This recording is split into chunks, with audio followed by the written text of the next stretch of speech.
AP అభివృద్ధిలో ఇవాళ కీలకమైన రోజు. స్వర్ణాంధ్రప్రదేశ్ విజన్ కు ఇదొక శుభదినమని ప్రధానమంత్రి నరేంద్ర మోదీ అన్నారు. భోగాపురంలో నూతనంగా నిర్మించిన అల్లూరి సీతారామరాజు అంతర్జాతీయ విమానాశ్రయాన్ని ప్రధాని జాతికి అంకితం చేశారు. 18,000 కోట్ల విలువైన ప్రాజెక్టులకు శంకుస్థాపనలు, ప్రారంభోత్సవాలు చేశారు. ఈ సందర్భంగా ఏర్పాటు చేసిన సభలో ప్రధాని మాట్లాడారు. అందరికీ నమస్కారం అంటూ తెలుగులో ప్రసంగం ప్రారంభించిన మోదీ సింహాచలం అప్పన్న, పైడితల్లి అమ్మవారికి ప్రణామాలు తెలిపారు. పవిత్రమైన ఉత్తరాంధ్రకు వచ్చే అదృష్టం దక్కిందని మోదీ అన్నారు. 18,000 కోట్ల విలువైన ప్రాజెక్టులకు శ్రీకారం చుట్టాం. ఈ ప్రాజెక్టులు ఏపీని శరవేగంగా అభివృద్ధి దిశగా తీసుకెళ్తాయని ప్రధాని మోదీ అన్నారు. గిరిజన సంప్రదాయ నృత్యం థింసాను చూసి మధురానుభూతికి లోనయ్యానన్నారు. అభివృద్ధిలో రికార్డులతో పాటు థింసా నృత్యం కూడా రికార్డు సృష్టించిందని చెప్పారు. ఒకేసారి 13,000 మంది గిరిజన మహిళల నృత్యం నిజంగా అద్భుతమన్నారు. చంద్రబాబు విజన్ కు హృదయపూర్వక అభినందనలు అంటూ మోదీ తెలిపారు. భోగాపురం ఎయిర్పోర్ట్ ఉత్తరాంధ్ర అభివృద్ధికి కొత్త రన్వేగా ఆంధ్ర యువత ఉజ్వల భవిష్యత్తుకు కొత్త లాంచ్ ప్యాడ్ లా పనిచేస్తుందన్నారు. ఉడాన్ ద్వారా దేశ విమానయాన రంగంలో పెనుమార్పులు వచ్చాయి. అల్లూరి సీతారామరాజు అంతర్జాతీయ విమానాశ్రయం ఏర్పాటుతో ఉత్తరాంధ్ర కొత్త చరిత్రకు నాంది పలికిందని సీఎం చంద్రబాబు అన్నారు.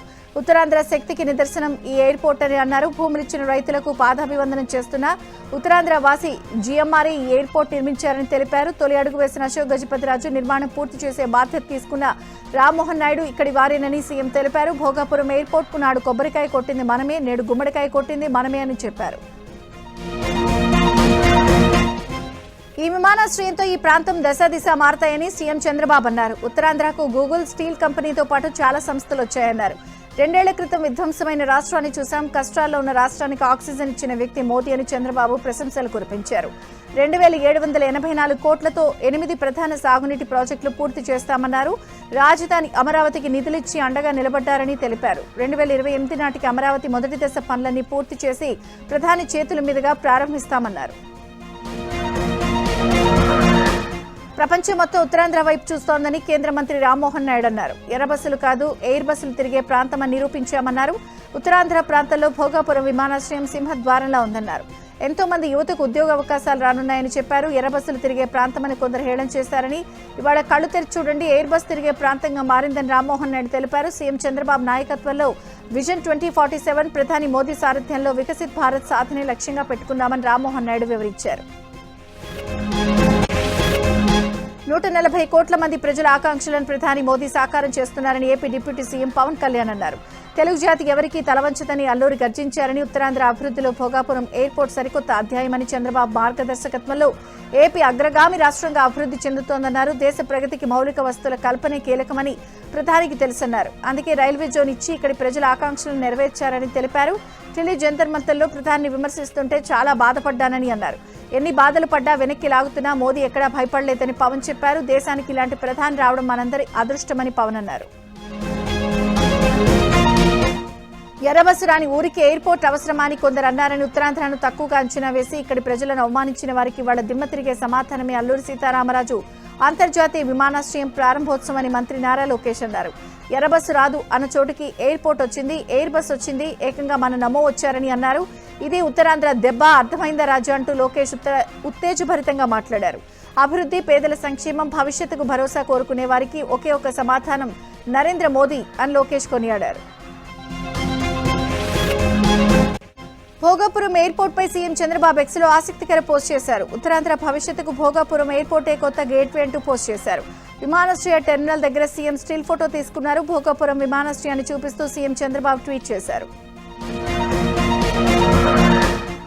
ప్రధాని మోదీని కలవడం గర్వంగా ఉందని మంత్రి లోకేష్ ట్వీట్ చేశారు. మోదీ దేశంలో గొప్ప నాయకుడని కొనియాడారు. భోగాపురం ఎయిర్పోర్ట్ ప్రారంభంపై deputy CM Pawan Kalyan tweet చేశారు. ఏపీ చరిత్రలో ఈ రోజు చిరస్మరణీయంగా నిలిచిపోతుందన్నారు.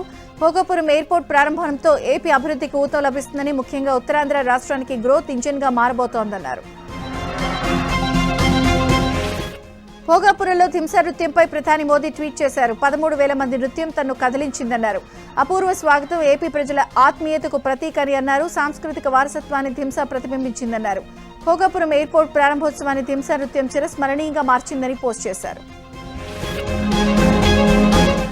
భోగాపురం ఎయిర్పోర్ట్ ప్రారంభోత్సవంపై వైసీపీ ట్వీట్ చేసింది. భోగాపురం ఎయిర్పోర్ట్ కోసం జగన్ తీవ్రంగా కృషి చేశారని తెలిపింది. జగన్మోహన్ రెడ్డి కృషి కార్యరూపం దాల్చిందంటూ ఎక్స్ లో పోస్ట్ చేసింది. ప్రైవేట్ ప్రైవేట్ స్కూళ్లకు ధీటుగా ప్రభుత్వ పాఠశాలలు ఉండాలనే లక్ష్యంతో ఉండి నియోజకవర్గంలోని జిల్లా పరిషత్ హైస్కూల్లో ప్రభుత్వ నిధులపై ఆధారపడకుండా దాతల సహకారంతో ఏర్పాటు చేసిన కంప్యూటర్ ల్యాబ్స్ ప్రారంభించడంతో విద్యార్థులకు కంప్యూటర్ తరగతులు ప్రారంభమయ్యాయి. పలు కాలేజీ ప్రొఫెసర్ల సహకారంతో విద్యార్థులకు deputy speaker Raghurama Krishnamraju computer శిక్షణ ఇప్పిస్తున్నారు. 21 స్కూళ్లలో ఇప్పటికే 18 స్కూళ్లలో కంప్యూటర్ ల్యాబ్స్ ప్రారంభించినట్లు రఘురామ చెప్పారు. కర్నూలు జిల్లా ఎమ్మిగనూరులో వైసీపీకి మరో భారీ షాక్ తగిలింది. ఎమ్మిగనూరులోని 7, 8, 9 వార్డులకు చెందిన వైసీపీ నాయకులు, కార్యకర్తలు, మహిళలతో కలిసి సుమారు 1000 కుటుంబాలు తెలుగుదేశం పార్టీలో చేరాయి. ఎమ్మెల్యే బీవీ జయనాగేశ్వరరెడ్డి సమక్షంలో టీడీపీ కండువా కప్పుకుని పార్టీలో చేరారు. కూటమి ప్రభుత్వం అమలు చేస్తున్న అభివృద్ధి, సంక్షేమ కార్యక్రమాలకు ఆకర్షితులై ఈ నిర్ణయం తీసుకున్నట్లు వారు తెలిపారు. కొత్తగా పార్టీలో చేరిన వారిని ఎమ్మెల్యే సాదరంగా ఆహ్వానిస్తూ ప్రజాసేవే లక్ష్యంగా అందరూ కలిసి పనిచేయాలని పిలుపునిచ్చారు. నామినేటెడ్ పోస్టుల భర్తీపై తెలంగాణ ప్రభుత్వం ఫోకస్ పెట్టింది. విధి విధానాలను ఖరారు చేసేందుకు గాంధీ భవన్లో కాంగ్రెస్ కీలక నేతలు సమావేశమయ్యారు. రేపు అన్ని జిల్లాల్లో ఇన్ఛార్జి మంత్రులు సమావేశాలు నిర్వహిస్తామని మంత్రి తుమ్మల తెలిపారు. వ్యవసాయ మార్కెట్లలో పూర్తిస్థాయి డిజిటలీకరణకు మంత్రి తుమ్మల ఆదేశాలు జారీ చేశారు. 206 మార్కెట్ కమిటీలను పూర్తిగా ఆటోమేషన్ చేయాలని నిర్ణయించారు. సీసీ కెమెరాలు, వేయింగ్ స్కేల్స్, గేట్ ఎంట్రీలన్నీ ఒకే డిజిటల్ ప్లాట్ఫామ్లోకి తేవాలన్నారు. మార్కెటింగ్ శాఖలో కొనుగోళ్లన్నీ ఇకపై పూర్తిగా డిజిటల్ విధానంలోనే జరగాలని అధికారులకు సూచించారు. మార్కెట్ యార్డుల్లో నంబర్ ప్లేట్ స్కానింగ్ వ్యవస్థ అమలు చేయాలని తెలిపారు. మార్కెటింగ్ శాఖలో సిబ్బంది కొరతపై అదనపు పోస్టులకు ప్రతిపాదనలు చేయాలని మంత్రి తుమ్మల అధికారులను ఆదేశించారు. శ్రీరామ్ సాగర్ ప్రాజెక్టు తెలంగాణకే గర్వకారణమన్నారు మంత్రి ఉత్తమ్. కాంగ్రెస్ హయాంలో నిర్మించిన ప్రాజెక్టులన్నీ ఎంతో పటిష్టంగా ఉన్నాయన్నారు. బీఆర్ఎస్ హయాంలో కట్టిన ప్రాజెక్టులు 3 ఏళ్లకే కుప్పకూలిపోయాయని ఆగ్రహం వ్యక్తం చేశారు. శ్రీరామ్ సాగర్ ప్రాజెక్టును మంత్రి శ్రీధర్ బాబుతో కలిసి ఉత్తమ్ పరిశీలించారు. వాణిజ్య పన్నుల వసూళ్లలో తెలంగాణ రికార్డు సృష్టించింది. జూలై 1 నెలలోనే రికార్డు స్థాయిలో 7,865 కోట్ల వాణిజ్య పన్నులు వసూలు చేసి కొత్త మైలురాయిని నెలకొల్పింది.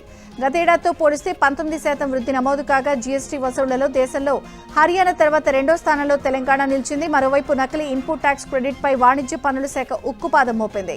తెలంగాణలో పెరుగుతున్న పెట్టుబడులు, పారిశ్రామిక అభివృద్ధి, సాంకేతిక ఆధారిత పన్ను పరిపాలన ఫలితంగానే ఈ రికార్డు వసూళ్లు సాధ్యమయ్యాయని అధికారులు చెబుతున్నారు. రానున్న నెలల్లోనూ ఇదే వృద్ధిని కొనసాగించడంపై ప్రభుత్వం దృష్టి సారించింది. ఆలయాల్లో భక్తుల విరాళాలకు భద్రత లేకుండా పోయిందని ప్రభుత్వ సలహాదారు వి హనుమంతరావు అన్నారు. అయోధ్య రామాలయం విరాళాల చోరీతో భక్తుల మనోభావాలు దెబ్బతిన్నాయన్నారు. పార్లమెంట్ ఆవరణలో విరాళాల చోరీపై రాహుల్ గాంధీ, పప్పు యాదవ్ ప్రదర్శన అద్భుతంగా ఉందన్నారు. దేశవ్యాప్తంగా అయోధ్య విరాళాలపై భక్తులు ప్రశ్నించాలని విహెచ్ డిమాండ్ చేశారు. ప్రతి గుడి ముందు భక్తులు మౌన దీక్ష కూర్చోవాలన్నారు. రాముడికి అన్యాయం జరిగినా మోదీ, అమిత్ షా మాట్లాడలేదన్నారు. సిట్పై తమకు నమ్మకం లేదు, సీబీఐ ఎంక్వైరీ కావాలని విహెచ్ డిమాండ్ చేశారు. మహబూబాబాద్ జిల్లా బయ్యారంలో పంట మార్పిడిపై వ్యవసాయ అధికారి వినూత్న ప్రచారం నిర్వహించారు. డప్పు చప్పుళ్లు, జానపద గీతాల మధ్యలో వ్యవసాయ సందేశాలు వినిపించారు. రైతులతో కలిసి గ్రామ వీధుల్లో ర్యాలీ తీశారు. జానపద పాటల ద్వారా పంట మార్పిడి ప్రయోజనాలను అన్నదాతలకు వివరించారు.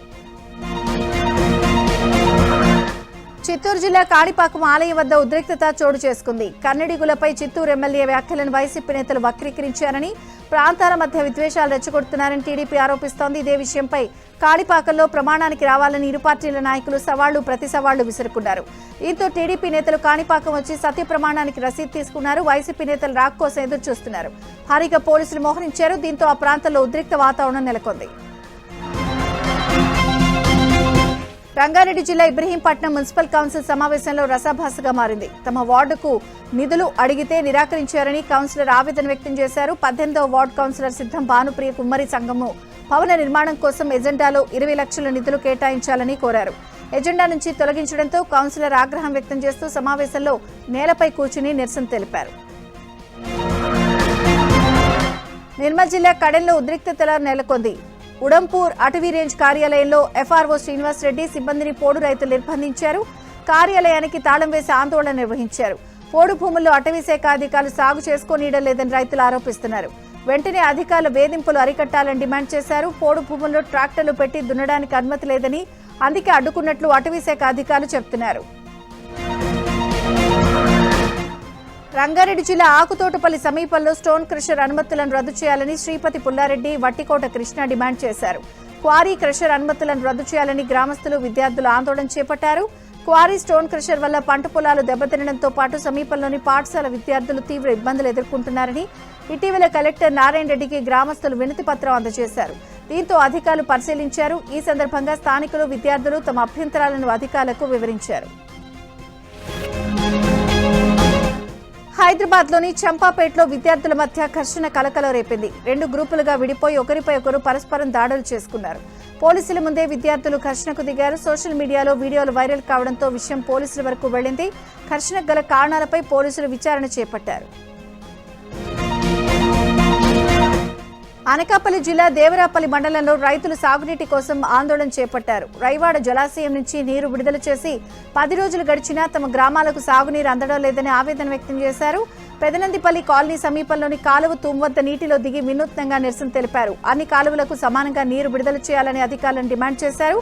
లేని పక్షంలో జిల్లా కలెక్టర్కు ఫిర్యాదు చేసి ఉద్యమాన్ని మరింత ఉధృతం చేస్తామని రైతులు హెచ్చరించారు. హైదరాబాద్ మణికొండ పుప్పాలగూడలోని ఫుట్పాత్ ఆక్రమణల తొలగింపు చేపట్టారు. రోడ్డుకు ఇరువైపులా ఫుట్పాత్లపై ఉన్న tiffin, chicken pakodi, juice centre డబ్బాలను నార్సింగి మున్సిపల్ అధికారులు తొలగించారు. పాదచారులకు ఇబ్బందులు కలుగుతున్నాయనే ఫిర్యాదులు రావడంతో ఈ చర్యలు చేపట్టినట్లు అధికారులు తెలిపారు. అక్రమ నిర్మాణాల తొలగింపు సందర్భంగా ఎలాంటి అవాంఛనీయ ఘటనలు జరగకుండా భారీ బందోబస్తు ఏర్పాటు చేశారు. రోడ్లు, ఫుట్పాత్లు ప్రజల వినియోగం కోసం ఉండాలని, ఆక్రమణలను సహించబోమని అధికారులు హెచ్చరించారు. ఖమ్మం జిల్లా ముదిగొండలో ఉద్రిక్తత నెలకొంది. ముదిగొండలో రోడ్డు విస్తరణ పనులను గ్రామస్తులు అడ్డుకున్నారు. ఎన్నో ఏళ్లుగా తాము నివాసం ఉంటున్న ఇళ్లను కోల్పోతున్నామని ఆరోపిస్తూ రహదారిపై బైఠాయించి ఆందోళన చేపట్టారు. ఘటనా స్థలానికి చేరుకున్న పోలీసులు, రెవెన్యూ అధికారులు బాధితులకు న్యాయం చేస్తామని హామీ ఇవ్వడంతో ఆందోళన విరమించారు. ఇచ్చిన బాకీ తీర్చాలని కోరగా కంకర్రాళ్లకు బంగారం పూత పూసి ఇచ్చిన ఘటన నిజామాబాద్ జిల్లా డిచ్పల్లిలో జరిగింది. హమల్వాడికి చెందిన రమేష్ దగ్గర స్నేహితుడు శ్రీనివాస్ 1,30,000 రూపాయలు అప్పుగా తీసుకున్నాడు. తీసుకున్న అప్పు తీర్చాలని రమేష్ ఒత్తిడి తీసుకొచ్చారు. బాకీ తీర్చే దారి లేక తనకు గుప్త నిధులు దొరికాయని, అందులో బంగారం రాళ్లున్నాయని వాటి బాకీ కిందిస్తానని శ్రీనివాస్ నమ్మించాడు. రమేష్ ఘన్పూర్ రాగా 4 బంగారం రాళ్లు శ్రీనివాస్ ఇచ్చాడు. అనుమానం వచ్చి చూడగా కంకర్రాళ్లకు బంగారం పూత పూసినట్లు గుర్తించి బాధితుడు రమేష్ డిచ్పల్లి పోలీసులకు ఫిర్యాదు చేశాడు. అదనపు వరకట్నం కోసం భర్త, అత్తింటి వారు వేధింపులకు పాల్పడుతున్నారంటూ విశ్రాంత ఐపీఎస్ అధికారి కుమార్తె బంజారాహిల్స్ పోలీసులను ఆశ్రయించింది. బాధితురాలి ఫిర్యాదుతో భర్త కార్తీక్, అత్తింటి కుటుంబ సభ్యులపై కేసు నమోదు చేసి దర్యాప్తు చేపట్టారు.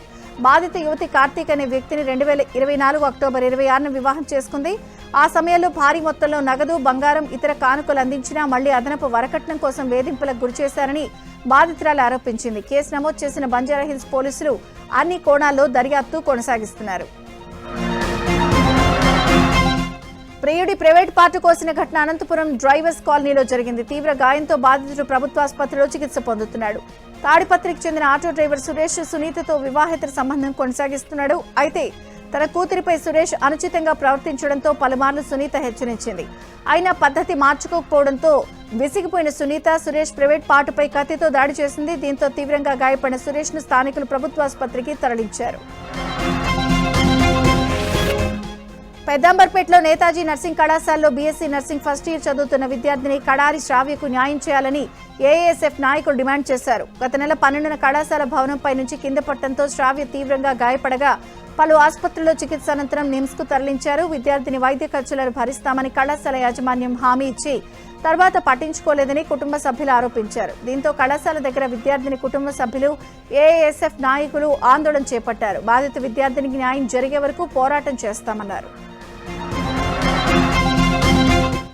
సంగారెడ్డి జిల్లా వట్పల్లి పోలీస్ స్టేషన్పై దరఖాస్తుపల్లి గ్రామస్తులు దాడి చేశారు. వట్పల్లిలో చెట్టుకు ఉరివేసుకుని బీరప్ప అనే యువకుడు అనుమానాస్పద రీతిలో మృతి చెందాడు. అయితే ఎటువంటి సమాచారం ఇవ్వకుండా బీరప్ప మృతదేహాన్ని చెట్టుపై నుంచి దించారు అంటూ పోలీసులపై దరఖాస్తుపల్లి వాసులు ఆగ్రహం వ్యక్తం చేస్తూ పోలీస్ స్టేషన్పై దాడికి దిగారు.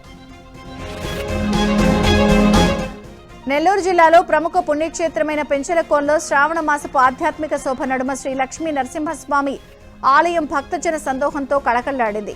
వేద మంత్రోచ్చరణలు, మంగళ వాయిద్యాల నడుమ స్వామివారికి తెల్లవారుజామునే సుప్రభాత సేవతో మేల్కొలిపి పంచామృతాభిషేకాలు, విశేష అర్చనలు ఘనంగా నిర్వహించారు. అనంతరం శ్రీ లక్ష్మీ నరసింహస్వామి అమ్మవార్ల ఉత్సవమూర్తులకు నిత్య కళ్యాణ మండపంలో కొలువు తీర్చి పరిమళ పుష్పాలతో సుందరంగా అలంకరించి వైభవోపేతంగా కళ్యాణోత్సవం జరిపించగా గోవింద నరసింహ నామస్మరణలతో ఆలయ ప్రాంగణం మారుమోగింది.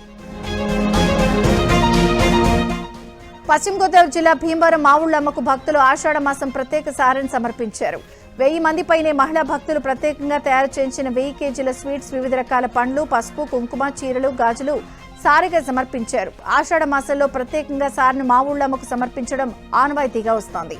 మావుళ్లమ్మ అమ్మవారిని మంగళ వాయిద్యాలు, మేళ తాళాల నడుమ ఊరేగింపు నిర్వహించి మావుళ్లమ్మ ఆలయానికి చేరుకున్నారు. అమ్మవారికి ప్రత్యేక పూజలు చేసి సారెను సమర్పించారు.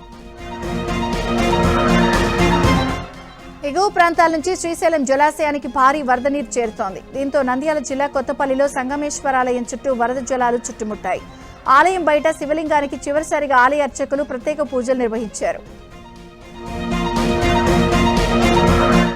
పోలవరం జిల్లా చింతూరు ఏజెన్సీలో వరద ఉధృతి పెరుగుతోంది. ఎగువన కురుస్తున్న భారీ వర్షాలతో శబరి నదిలో వరద ప్రవాహం అంతకంతకు పెరుగుతోంది. కూనవరం వద్ద వరద ప్రమాదకర స్థాయిలో కొనసాగుతోంది. చింతూరు డివిజన్లోని పలు గ్రామాలకు రాకపోకలు నిలిచాయి. లోతట్టు గ్రామాల ప్రజలు సురక్షిత ప్రాంతాలకు తరలివెడుతున్నారు. పశ్చిమ గోదావరి జిల్లా నర్సాపురం వద్ద గోదావరి ప్రవాహం క్రమంగా పెరుగుతోంది. ఎగువ నుంచి వరద రావడంతో వశిష్ఠ తీరాన ఉన్న స్నానాల రేవులన్నీ నీట మునిగాయి. నర్సాపురం సకినేటిపల్లి రేవుల మధ్య పడవల రాకపోకలను అధికారులు నిలిపివేశారు. దీంతో ప్రయాణికులు తీవ్ర ఇబ్బందులు ఎదుర్కొంటున్నారు. చేపల వేటకు వెళ్లొద్దని మత్స్యకారులకు అధికారులు సూచించారు. ములుగు జిల్లాలో గోదావరి మహోగ్ర రూపం దాల్చింది. అప్రమత్తమైన అధికారులు మంగంపేట మండలం రామన్నగూడెం దగ్గర 3వ ప్రమాద హెచ్చరిక జారీ చేశారు. లోతట్టు గ్రామాల ప్రజలను పునరావాస కేంద్రాలకు అధికారులు తరలించారు. వరద నీరు రోడ్లపై చేరడంతో పలు గ్రామాలకు రాకపోకలు నిలిచిపోయాయి. ములుగు జిల్లాలోని గోదావరి వరద ముంపు ప్రాంతాల్లో మంత్రి సీతక్క పర్యటించారు. గోదావరి వరద ప్రవాహాన్ని, పునరావాస కేంద్రాన్ని సందర్శించారు. ముంపు ప్రాంతాల బాధితులను పరామర్శించి భరోసా కల్పించారు. ఎగువ ప్రాంతాల్లో కురుస్తున్న వర్షాలకు గోదావరిలో వరద ప్రవాహం క్రమంగా పెరుగుతుండటంతో నదీ పరివాహక ప్రాంతాల్లోకి వరద నీరు చేరే అవకాశం ఉందని మంత్రి తెలిపారు. అధికారులు ఎప్పటికప్పుడు ప్రజలకు అందుబాటులో ఉంటూ సహాయక చర్యలను సమర్థవంతంగా నిర్వహించాలని ఆదేశించారు. భద్రాద్రి జిల్లా రామ్నగర్ వద్ద గోదావరి ఉధృతంగా ప్రవహిస్తోంది. దీంతో గోదావరి పరివాహక పొలాలు నీట మునగడంతో పాటు పలు గ్రామాలకు రాకపోకలు నిలిచిపోయాయి. ఇదే క్రమంలో ఓ గర్భిణి ముందస్తుగా ఆసుపత్రికి తరలించేందుకు స్థానికులు తెప్ప ద్వారా ఒడ్డుకు చేర్చారు. అనంతరం ఆమెను అశ్వాపురం ప్రభుత్వ ఆసుపత్రికి తరలించారు. గోదావరి మరింత పెరిగే అవకాశం ఉండడంతో లోతట్టు ప్రాంత ప్రజలను పునరావాస కేంద్రాలకు తరలించేందుకు అధికారులు ఏర్పాట్లు చేశారు. ములుగు జిల్లా వాచేడిలో బొగత జలపాతానికి వరద ఉధృతి తగ్గుముఖం పట్టింది. దీంతో జలపాతం సందర్శనకు అధికారులు అనుమతి ఇచ్చారు. ఈత కొలంలో వరద ప్రవాహం ఎక్కువ ఉండడంతో స్నానాలకు అనుమతి నిషేధించారు. మార్కాపురం జిల్లా రాచూర మండలంలో పెద్దపులి అనుమానాస్పద మృతి కలకలం రేపింది. జేపీ చెరువు గ్రామ సమీపంలోని నల్లమల అటవీ ప్రాంతంలో పులి కళేబరాన్ని గుర్తించి అటవీ అధికారులు పులికి పంచనామా నిర్వహించారు. పులి కాళ్లకున్న గోళ్లు తొలగించుండడంతో అనుమానాలు వ్యక్తం చేశారు. వివిధ కోణాల్లో దర్యాప్తు చేస్తున్నారు. చెంచుగూడానికి చెందిన నలుగురిని అదుపులోకి తీసుకుని విచారిస్తున్నారు. Hyderabad city cyber crime DCP Aravind బాబుపై వేటు పడింది. డీజీపీ కార్యాలయానికి అటాచ్ చేస్తూ తెలంగాణ ప్రభుత్వ ఉత్తర్వులు జారీ చేసింది. ప్రధాని మోదీపై అభ్యంతరకర పోస్టుల కేసులో ఈ కేసులో మెటా ఇండియా హెడ్ ను నిందితుడిగా చేర్చడంపై డీసీపీపై చర్యలు తీసుకున్నారు. హైదరాబాద్ లో భారీ డ్రగ్స్ రాకెట్ గుట్టురట్టయింది. నార్కోటిక్ హుస్సేని ఆలం పోలీసుల సంయుక్త ఆపరేషన్లో డ్రగ్ పెడ్లర్లతో పాటు ముంబై ట్రాన్స్పోర్టర్ను అరెస్ట్ చేశారు. నిందితుల నుంచి 13.24 లక్షల విలువైన డ్రగ్స్ స్వాధీనం చేసుకున్నారు. అన్నమయ్య జిల్లా మదనపల్లిలో నకిలీ పట్టాదారు పాస్ పుస్తకాలు విక్రయిస్తున్న ముఠాను మదనపల్లి తాలూకా పోలీసులు అరెస్ట్ చేశారు. మొలకలతిన్నెకు చెందిన శేఖర్ అనే వ్యక్తి రియల్ ఎస్టేట్ వ్యాపారం బ్రోకర్గా పనిచేస్తున్నాడు. ఇదే ప్రాంతానికి చెందిన శోభారాణి అనే మహిళకు 5 కోట్ల విలువ చేసే భూమిని 13 లక్షలకు విక్రయిస్తానని చెప్పి భూమిని చూపించాడు. అతన్ని నమ్మిన శోభారాణి 3 విడతలుగా 12 లక్షల డబ్బు ఇచ్చింది. ఈ భూమికి పట్టాదారు పాస్ పుస్తకాలు ఇచ్చి మరో ₹1,00,000 తీసుకున్నారు. అది నకిలీదేనని తేలడంతో బాధితురాలు జిల్లా ఎస్పీకి ఫిర్యాదు చేసింది. ఈ కేసులో 5 ముఠా సభ్యులను అరెస్ట్ చేశారు. రౌడీ షీటర్లకు అత్తాపూర్ పోలీసులు ప్రత్యేక కౌన్సిలింగ్ ఇచ్చారు. వినాయక చవితి బోనాల నేపథ్యంలో శాంతి భద్రతలపై పోలీసులు ఫోకస్ చేశారు. నేరాలకు స్వస్తి చెప్పి సన్మార్గంలో నడవాలని ఇన్స్పెక్టర్ సీతయ్య రౌడీ షీటర్లకు సూచించారు. ఆకతాయి పనులు గుంపులుగా తిరిగితే కఠిన చర్యలు తప్పవని హెచ్చరించారు. ఇతర ప్రాంతాల రౌడీ షీటర్లపై సమాచారం ఇవ్వాలని సూచించారు. ప్రతి శనివారం పోలీస్ స్టేషన్ తనిఖీలకు తప్పనిసరిగా హాజరు కావాలని ఆదేశించారు. మళ్లీ నేరాలకు పాల్పడితే పీడీ యాక్ట్ కింద కేసులు నమోదు చేస్తామని హెచ్చరించారు. హైదరాబాద్ లో దొంగలు రెచ్చిపోయారు. చందానగర్లోని శ్రీ బాలాజీ జ్యువెలర్స్ షాప్ కు కన్నం వేసి చోరీకి పాల్పడ్డారు. ఈ సమాచారం తెలుసుకున్న షాప్ యజమాని చందానగర్ పోలీస్ స్టేషన్ లో ఫిర్యాదు చేశారు. సుమారు కేజీ బంగారాన్ని దొంగలు ఎత్తుకెళ్లారని బాధితుడు ఆరోపించాడు. ఘటనపై పోలీసులు కేసు నమోదు చేసి దర్యాప్తు చేపట్టారు. డాగ్ స్క్వాడ్ తో దొంగల కోసం గాలిస్తున్నామని చెప్పారు. నిర్మల్ జిల్లా అటవీ ప్రాంతంలో పశువులను మేపడానికి వెళ్లిన ఓ రైతు అదృశ్యమయ్యాడు. పోలీసులు డ్రోన్ల సాయంతో ముమ్మరంగా గాలిస్తున్నారు. నవాబ్పేటకు చెందిన రైతు గంగన్న నిన్న పశువులను తీసుకుని గ్రామ శివార్లోని అటవీ ప్రాంతానికి వెళ్లాడు. సాయంత్రమైన గంగన్న ఇంటికి రాకపోవడంతో కుటుంబ సభ్యులు పోలీసులకు ఫిర్యాదు చేశారు. నిర్మల్ జిల్లా ఎస్పీ జానకి షర్మిల ఆదేశాలతో 20 మంది పోలీసులు అటవీ ప్రాంతంలో డ్రోన్ల సాయంతో విస్తృతంగా తనిఖీలు చేస్తున్నారు. హైదరాబాద్ మల్లాపూర్లో విషాదం జరిగింది. అప్పుల బాధతో కూరగాయల వ్యాపారి ఆత్మహత్య చేసుకున్నాడు. కిటికీ గ్రిల్ కు చున్నీతో ఉరివేసుకుని ప్రాణాలు తీసుకున్న వ్యాపారి అప్పుల భారం తట్టుకోలేక ఆత్మహత్య చేసుకున్నాడని భార్య పోలీసులకు ఫిర్యాదు చేసింది. పోలీసులు సంఘటనా స్థలానికి చేరుకుని పోస్టుమార్టం నిమిత్తం మృతదేహాన్ని ఆసుపత్రికి తరలించారు. కేసు నమోదు చేసి వ్యాపారి ఆత్మహత్యకు గల కారణాలపై దర్యాప్తు చేస్తున్నారు. జాతీయ భద్రతా సలహాదారుడి బాధ్యతలను అజిత్ దోవల్ సమర్థవంతంగా నిర్వహిస్తున్నారు అన్నారు కేంద్ర హోంశాఖ మంత్రి అమిత్ షా. అజిత్ దోవల్ కు లోకమాన్య తిలక్ జాతీయ అవార్డును అమిత్ షా అందజేశారు. 2014లో మోదీ ప్రధాని అయిన వెంటనే ఎన్ఎస్ఏగా అజిత్ దోవల్ ను నియమించారని గుర్తు చేసుకున్నారు. భారత్ కు పటిష్టమైన విదేశాంగ విధానం ఉండాలని చెప్పిన వ్యక్తి అజిత్ దోవల్ అని అమిత్ షా కొనియాడారు. ఢిల్లీ సీజేపీ ధర్నాలో ప్రధాని మోదీని దుర్భాషలాడిన రుచికా సింగ్ క్షమాపణ చెప్పింది. తన వ్యాఖ్యలపై తీవ్ర పశ్చాత్తాపం వ్యక్తం చేస్తున్నానని చెప్పింది. నిరసనలో కొందరి ప్రభావానికి లోనై ప్రధానిపై అనుచిత వ్యాఖ్యలు చేశారని తెలిపింది. తన వయసు కేవలం 15 ఏళ్లే అని, తన వల్ల పెద్ద తప్పు జరిగిందని ఒప్పుకుంది. తన జీవితంలో మొదటి చివరి తప్పు ఇదే అని క్షమాపణలు కోరింది. ఉత్తరాది ఈశాన్య రాష్ట్రాలను భారీ వర్షాలు వరదలు తీవ్రంగా ముంచెత్తుతున్నాయి. అసోం, గుజరాత్, కేరళ, ఒడిశా, మహారాష్ట్ర సహా పలు ప్రాంతాల్లో నదులు ఉప్పొంగి ప్రవహిస్తున్నాయి. అసోంలో ఎడతెరిపి లేకుండా కురుస్తున్న వర్షాలు వరదలతో పలు జిల్లాలు తీవ్రంగా ధ్వంసమయ్యాయి. గత 4 రోజులుగా వరద ధాటికి 80 మంది మృతి చెందగా వేలాది మంది నిరాశ్రయులయ్యారు. సుమారు 4000 గ్రామాల్లోని 50 లక్షల మంది ప్రజలు వరదలకు ప్రభావితులయ్యారు.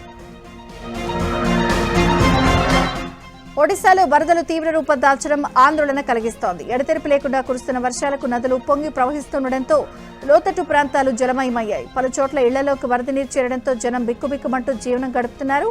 ఇప్పటికే 30,000 మందిని పునరావాస కేంద్రాలకు తరలించారు. 6 జిల్లాల్లో వరదల పరిస్థితి తీవ్రంగా ఉందని స్థానిక అధికారులు తెలిపారు. భారీ వర్షాలతో జలక, సాలాంది, వైతరణి నదుల్లో ప్రవాహం ఎక్కువగా ఉంది. మరోవైపు మహానదిలో ప్రవాహం పెరుగుతోంది.